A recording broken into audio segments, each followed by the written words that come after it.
আসসালামু আলাইকুম এভরিওয়ান, কেমন আছেন? আশা করি ভালো আছেন। আলহামদুলিল্লাহ আমিও ভালো আছি। আজ কচি লাউ দিয়ে মুরগি দিয়ে রান্না করব। লাউটা একদম কচি আর সাথে মুরগি দিয়ে রান্না করব। লাউটা কেটে কুটে পরিষ্কার করে ধুয়ে নিয়েছি, মুরগিটা কেটে পরিষ্কার করে ধুয়ে নিয়েছি, পেঁয়াজ কুচি করেছি, ধনিয়া পাতা কুচি করেছি, কাঁচামরিচ করেছি। কিভাবে রান্নাটা করব আপনাদের সাথে শেয়ার করতেছি। গ্যাস নেই, তাই আজ কারেন্টের চুলায় রান্না করব। চুলাটা অন করে নেই।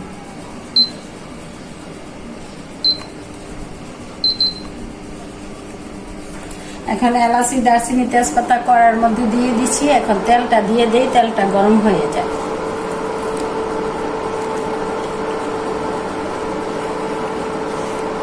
তো বোনেরা, কচি লাউ রান্না করবো, তার জন্য মুরগিটা দিয়ে রান্না করবো। কচি লাউটা আমার কাছে অনেক ভালো লাগে মুরগি দিয়ে খেতে।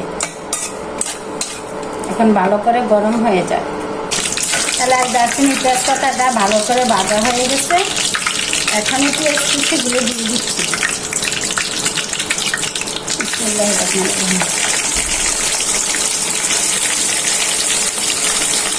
আর বোনেরা, এই গরমের মধ্যে সবাই বেশি বেশি পানি খাবেন। দরজা জানালা খুলে রাখবেন যাতে বাইরের আবহাওয়াটা, বাতাসটা ঘরে ঢুকতে পারে। ফ্যান যতই ছাড়ুন না কেন, দরজা জানালা দিয়ে রাখলে গরম হয়ে থাকে। তার জন্য দরজা জানালা খুলে রাখবেন। পৃথিবী ধীরে ধীরে গরম হয়ে গেছে, গাছপালা কমে যাচ্ছে, অক্সিজেন কমে যাচ্ছে।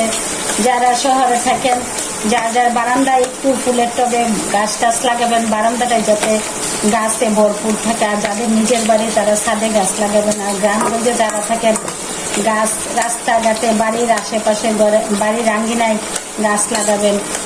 তাইলে মনে করেন একটু স্বস্তি পাবেন। কারেন্টে তো বেশিক্ষণ থাকলেও ভালো না। আর যেই লোডশেডিং দেয়,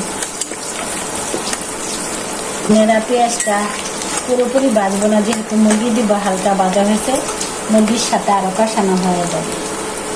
এখন মশলাটা যাতে পুড়ে না যায়, হালকা একটু জল দিয়ে একে একে মশলাগুলো দিয়ে দিচ্ছি পরিমাণ মতো রসুন বাটা, দিয়ে দিচ্ছি পরিমাণ মতো আদা বাটা, দিয়ে দিচ্ছি পরিমাণ মতন হলুদের গুঁড়া, দিয়ে দিচ্ছি পরিমাণ মতন মরিচের গুঁড়া, দিয়ে দিচ্ছি পরিমাণ মতো জিরার গুঁড়া, দিয়ে দিচ্ছি পরিমাণ মতো ধনিয়ার গুঁড়া,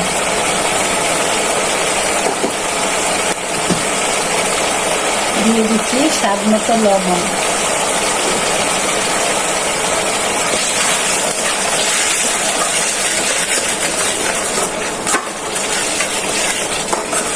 এখন নেড়ে ভালো করে মশলাটা কষানো হয়ে যায়। মশলাটা ভালো করে কষানো হয়েছে, আর মুরগিগুলো দিয়ে দিচ্ছি। মুরগির মাংসটা দিয়ে এখন ভালো করে কষিয়ে নিব। এখন চুলার আঁচটা একটু কমিয়ে কষিয়ে নিব।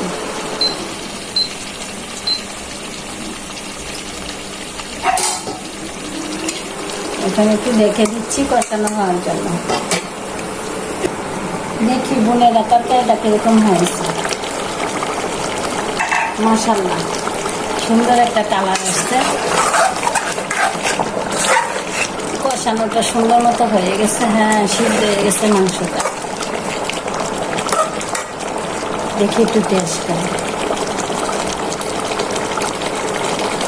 তো সেই স্বাদ। এখন ইচ্ছা করলে এটা দিয়ে ভাত খাওয়া যাবে। সুন্দর করে রান্নাটা হয়ে গেছে। এখন বোনেরা, লাউগুলো দিয়ে দিচ্ছি। কচি লাউ, একদম লক লক করে লাউটা।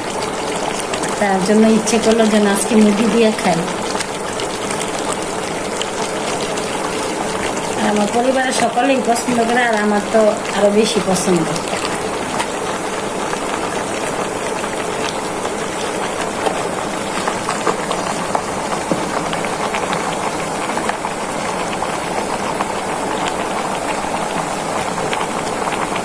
এখন একটু ঢেকে দিচ্ছি ভালো করে কষানো হওয়ার জন্য। তো বোনেরা, দেখি লাউটা কমে গেছে। দেওয়ার সময় তো একটা কড়াইটা ভরা ছিল একদম। আর লাউয়ের গায়ে যে ঝুল আছে ওই পানি দিয়ে তরকারিতে ঝুল দিতে হইব না, অনেক পানি উঠছে। লাউ তরকারিতে বেশিরভাগ ঝুল দেওয়ার দরকার হয় না।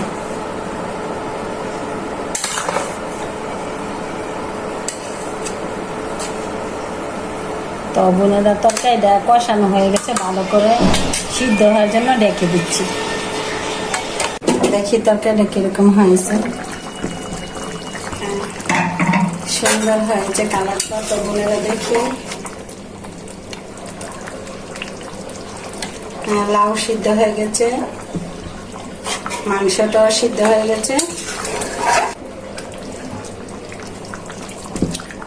লবণ টবণ সব ঠিক আছে, সেই মজা হয়েছে। এখন যেহেতু সবজি, সাথে একটু ধনিয়া পাতা দিব, কাঁচামরিচটা দিয়ে দিচ্ছি।